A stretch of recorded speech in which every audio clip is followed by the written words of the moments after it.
in the early 70s, 1971 to be exact, when Ananda was just beginning as one rural community, which is now Ananda Village. At that time, we just had to say Ananda. No modifying word was required because there was just one spot on the planet that could be called that. It was very simple. I'll use that word. Primitive is probably more accurate, because it was mostly being built from the ground up with just a few old buildings here and there, a 100-year-old barn, which has gratefully gone back to the astral world now, but an old farmhouse which is still being propped up in one way or another and being used at the village for those of you who visited. And when you came there weren't a lot of sophisticated professions for you to work on. In fact, it was sort of a joke. No matter what your education was and your master's degree or whatever, there were just a few choices. If you were inclined that way, you built buildings. If you were, you could go into the garden and grow food, or you could be in the kitchen and you could cook it. And in terms of growing, well, I went into the kitchen, so I never learned gardening. I've had a few minor little mini incarnations of house plants and a little bit of gardening at one point, but mostly it has to come into the kitchen before I know what to do with it. At some point when Swamiji was founding Ananda, he became acquainted with a longtime devotee named Hanel Cassidy. We were almost uniformly in our 20s at that point, and Hanel was at least 60, and he was very quintessentially older. He had a white beard, he had white hair, and we thought he was positively ancient. But he was spry, he could still walk on his own. But he was a master gardener. He'd had, I think about it now from my perspective about how youth looks at age. And Hanel, when Swami met him, was living in Encinitas, California, and had studied the Rudolf Steiner biodynamic gardening method and was a real master gardener. He'd gardened all over the world. In between, he had a career as a fashion photographer in New York City. And I think he was quite the dashing man about town. He described himself as the waltz king, who would just go into the dance hall and signal the band leader to play his favorite tunes so that he could go out and show off on the field. But when we knew him, Swami was impressed with his sincerity, and Hanel was a bit at loose ends. Swami invited him to come and live in the community. So one of the first buildings built, when Swami built his house at the retreat, Hanel built his also. It's a dome there that I think Ananda Gray lives in that house now. And Swami invited him up just to meditate, just enjoy the fourth ashram. But Hanel became aware of the fact that a bunch of hippie kids who'd never even played in the dirt were actually trying to make a farm down at what was now the community place. And it became obvious to Hanel that fortunately it wasn't me, but it was Shivani, Devi, Anandi, Ananta, Sadhana Devi, Devarshi, the people, Maria, the people who became Ananda leaders were trying to make a farm down there. Ananda knew something about farming, but most of the others didn't. And Hanel quickly perceived that we had zero chance of success unless he roused himself out of his meditation room and came down to help. In a little green truck called Tigger, because it bounced on the highway like that. And every morning, 7 o'clock, he was at the farm, and every one of those people was there, and he taught them how to do it. He described our farm. He'd gardened all around the world as the worst soil he'd ever seen, and the climate nearly as bad. He said we had 60 inches of rain in 6 months during that time, and then 6 months of absolute drought. He said the land turns from a tennis court from a swamp into a tennis court without a pause long enough to plow, is how he put it.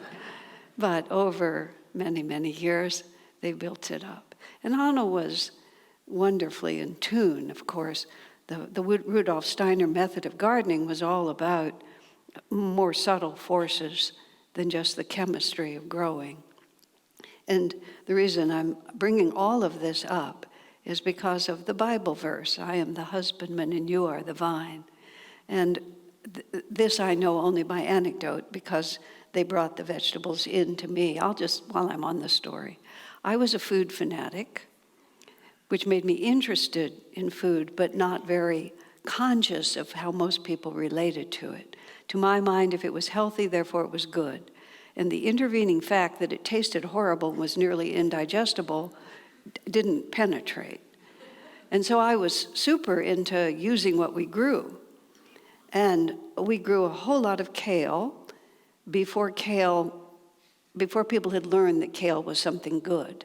People at that time thought kale was some industrial strength form of spinach not meant for human consumption. But Hanel was a little like me, it was like if it was good, it was good. So we grew bushels and bushels of kale, and then a vegetable that you rarely see, which was called Jerusalem artichokes. It had the texture of a carrot and looked like a piece of ginger root. And when you grated them when it was raw, they were quite good. When you cooked them, they were foul. That's the only word I can use for it. Decades later, I'm in Hamilton, New Zealand, with Kavita Parashottam, who's one of the best Indian cooks I've ever encountered. And just in the way that karma follows you around, someone donated a bucket of Jerusalem artichokes to us. And so I said, this is my final chance. I said, Kavita, see if you can make them edible. So she worked very hard, and they weren't.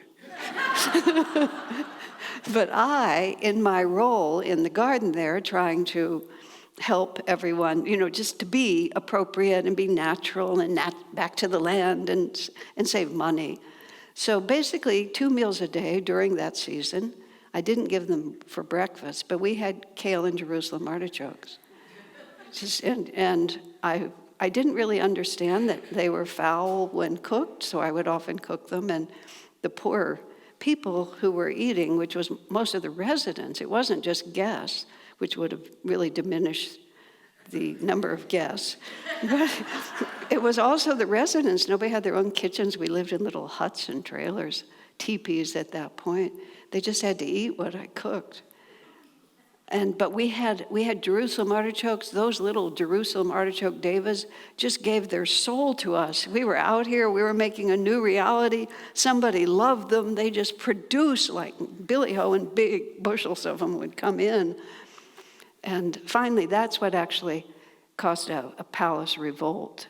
And the residents went to Swami and basically said, we're going to die.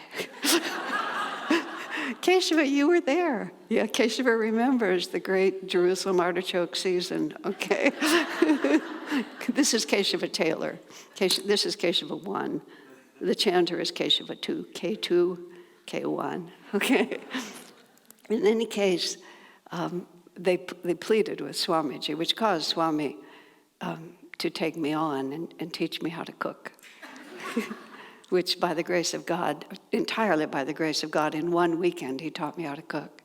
And he reminded me that if it didn't taste good going down, it wouldn't be happy by the time it arrived. The end of all of this is the Jerusalem artichoke devas got so sad that gradually the Jerusalem artichoke crop just got smaller and smaller and smaller until it became insignificant. I still feel very badly about it. Because they were so well-meaning and they were so good. So back to some relationship to what we're talking about. When Hanel was teaching them how to prune a fruit tree, because it has to be pruned in a certain way for it to produce, Hanel said simply, stand at it and look at it until you see its astral form. Isn't that interesting? Until you see its astral form.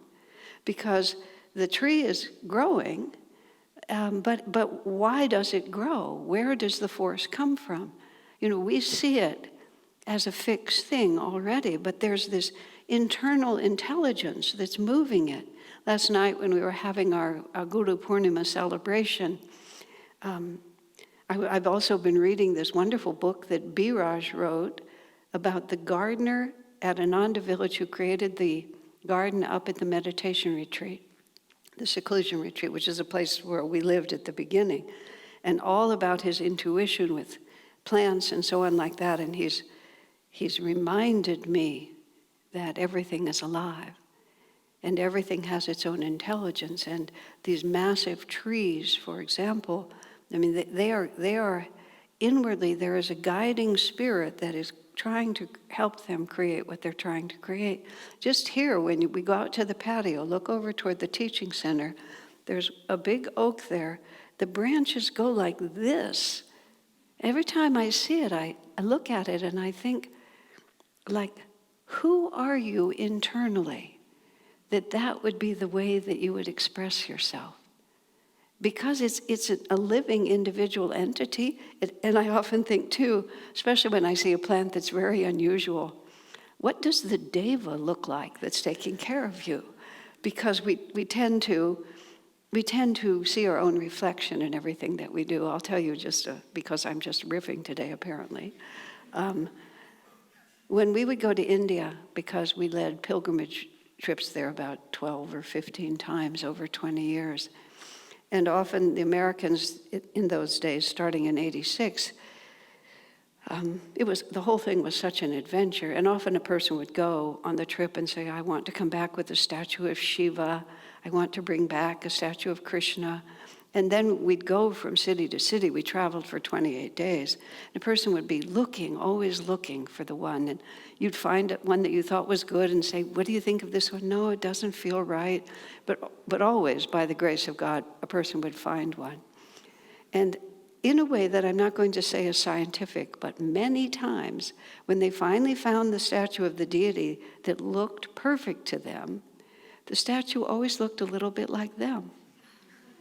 Really. Because it would often be, the face isn't right. Oh, that's the right face. And then I would look and I would think, oh my gosh, it looked right to them because this is the one that I made. And so this is what a face should look like. And so then when you would see it, you would see my face reflected on God's face? Or is that I am reflecting what God wants of me? Last night in the ceremony, the Babaji statue was here, and this big tree is here. And we've been doing that celebration for decades, so I've stood in that spot before. But because Charles had put me to stop and think about a tree, all of a sudden, that tree had such a presence and a kind of a unique way of standing that was just entirely its own. And it was like the Swiss Guard at the Vatican or something, standing there. I'm in charge of making sure that Babaji is protected. I'm looking in all directions, just making sure. And all of this is profoundly and completely and absolutely true. Every bit of it. I mean, it's whimsical, it sounds whimsical, but it's just grounded in what is. And so when Hanel says, look at the astral form of the tree and then cut the tree to help it grow that way, that's exactly the image that Jesus is using. You know, I am the vine and you are just a branch of me. But you have to be pruned, because otherwise, who knows how wild and crazy you'll grow. And it says further, the branch has to commit itself. It has to commit itself to being part of this vine. Because otherwise, it's so obvious, isn't it? If this branch has lots of grapes or lots of apricots or figs or whatever it is it has, and it says, well, I'm so good at making figs, why am I just working for this trunk over here? I'm just going to go set up my own little fig stand over here. And as soon as we do that, what happens? The Bible says it perfectly. It withers. Because we do not operate on our own. And even more beautiful about this image is that God knows what we're supposed to look like.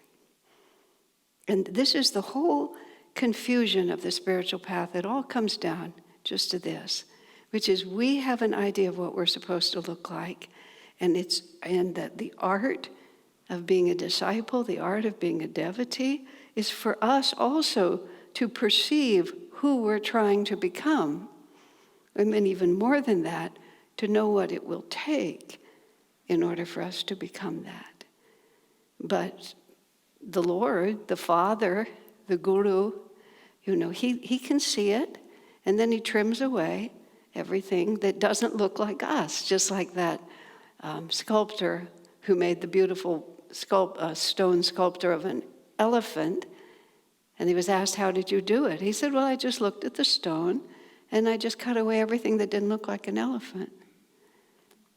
And so the master looks at us and he just gradually begins to cut away everything that doesn't look like a self-realized version of you.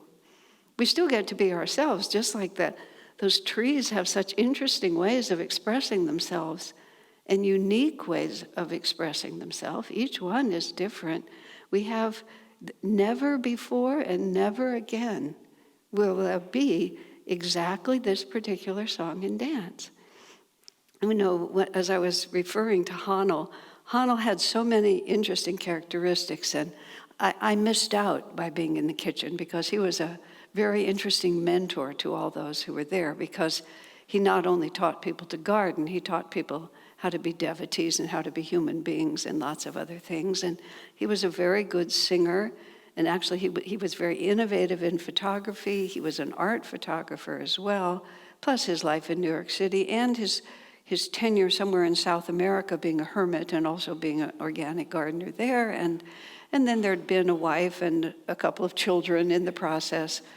All of these different things was the method by which the divine was pruning away everything that wasn't going to be Hanel the saint.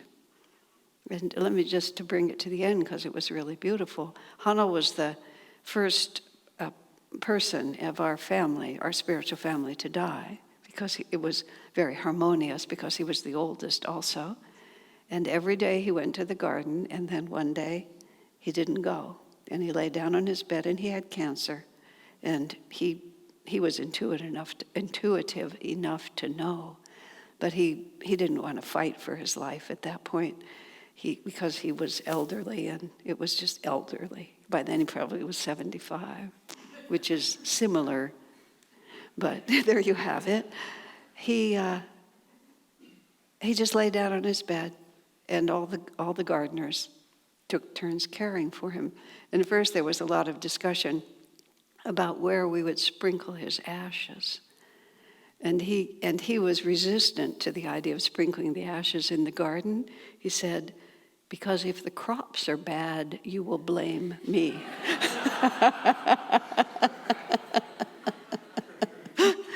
But in the end, by the time he was passing, he of course said, I don't care.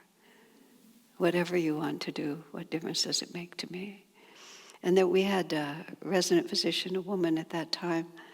And so when it was the last days, he was in his bed, and he had a very large picture of Master at the end of the bed or at the wall so that he could see it all the time.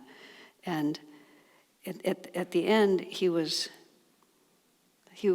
lying on his, I think he was lying on his back, and his lungs began to fill, and he was having trouble breathing. So the doctor came, and Hanel hadn't been talking for several days. The doctor turned him on his side. I might have that reversed, but whatever it was, turned him so that his lungs would drain and he could breathe better. And so he would sit there for a while, then he turned back. All of this in silence. Then she moved him again like this and propped him up with pillows. Then he turned back. And then the third time she came to move him, he opened his eyes and said, I know what I am doing, leave me alone. This is what we're trying to come to. And then just before he died, he sat up, he looked at Master's picture, and he breathed his last. I mean, that's the astral form. And in the course of Hanel's life, a lot was pruned off of him.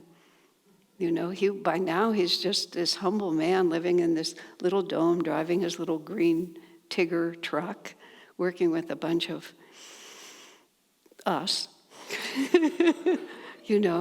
just like this, and all of that importance, and somewhere the children, somewhere the wife, somewhere the money, somewhere the praise, somewhere the glamour, all of it had slowly or rapidly been pruned away. But that pruning comes because we have made a commitment not to just continually search our own way, but we have literally planted ourselves.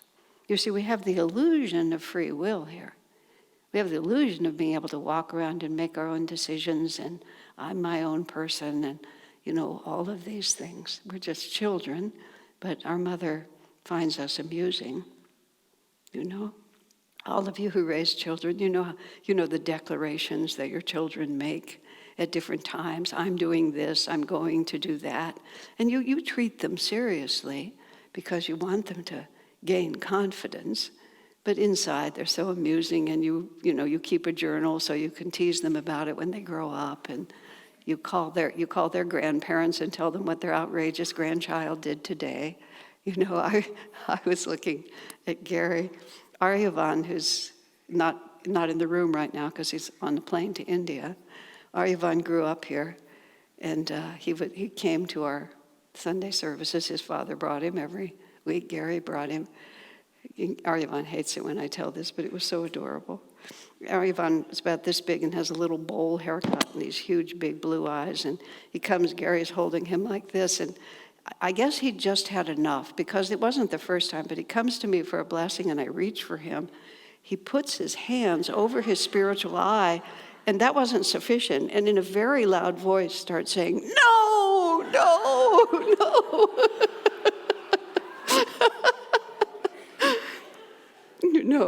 I understand that Gary had strong words for him outside of the temple space, but there you have it. We have all these different, you grow up eventually, but we're adorable children, but we've decided that we know that the possibility of bearing fruit, which is to say to have our aspirations be fulfilled, depends on our strong relationship with our source. And we want to stand by that source. But then the source knows how best to make us flower. And it's that commitment. And Swami actually refers to that in this reading. It's just a little line that just goes by. He says, Jesus is speaking. He said, because you're here, because you're listening to me, because you've made this commitment to me. And then his Swami says, you don't have to keep asking God to help you. God has said, I'm going to help you. So it's no longer a beggar's plea. Oh, I'm alone. I don't have anything. What can I do? We don't, as Swami puts it, and very interesting, we don't have to woo God in that way anymore. He's already presented us with the pathway to freedom. So now it's just, how do we relate to that pathway? How do we understand? And the vine and the branch, which is one of the most famous images in the Bible, is famous on purpose. And I've read this hundreds of times. This is the power of Scripture. You can read it over and over and over, and then suddenly you read it, and all of a sudden it makes sense to you, even though you thought it made sense to you before. It's like we are an extension of the divine plant, of the divine vine.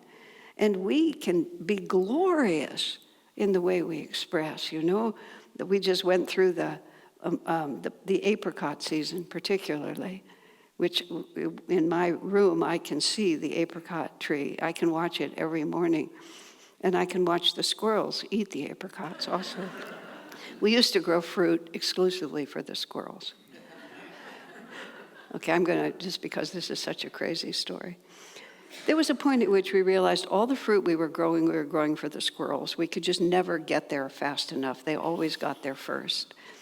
So we decided we needed to figure out a way to persuade the squirrels to share rather than be so greedy. So we tried these sound things, And so we set up these sound things, and we were testing these sound wave things, and we put a little pile of sunflower seeds right in front of the thing like this, and the squirrels hopped up on the railing and walked over and ate the sunflower seeds, while listening to the sound that was supposed to repel them. So they seemed to think of it like a video screen.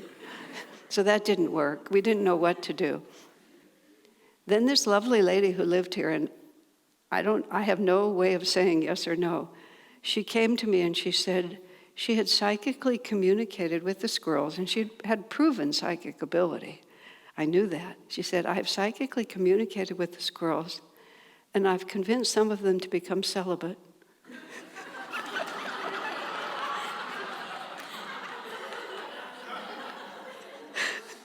And I'll be darned if the population didn't go down. Now, at some point, we also noticed that a pair of hawks had moved into one of the tall trees. So I don't know what the relationship was there, but the hawks, the squirrels did diminish. And so now we just share. We don't have to fight for it. But I watch especially the top branches, the ones that are way out, and they're so full of fruit. And you can feel how happy they are. And when you're way up there, you don't even know where the tree is starting. But the branch knows. The branch knows that I would have nothing if I wasn't reaching back to that source. Even when it spreads enormously. The fig tree outside the front of the house I live in, I've watched it now for 20 or 30 years. It was a little tree. Now it's practically to the roof of my house. And when I'm looking at it here, I'm not looking at where it comes from. But the branch knows. And once we have made that commitment, once we have received the Word of God, once we have been touched by that, then our job, and more than that, we've asked God to prune us. Just by our attention to this, we've asked God to prune us. And some of us have even gone farther. We've committed our lives to being pruned. So he's going to do it.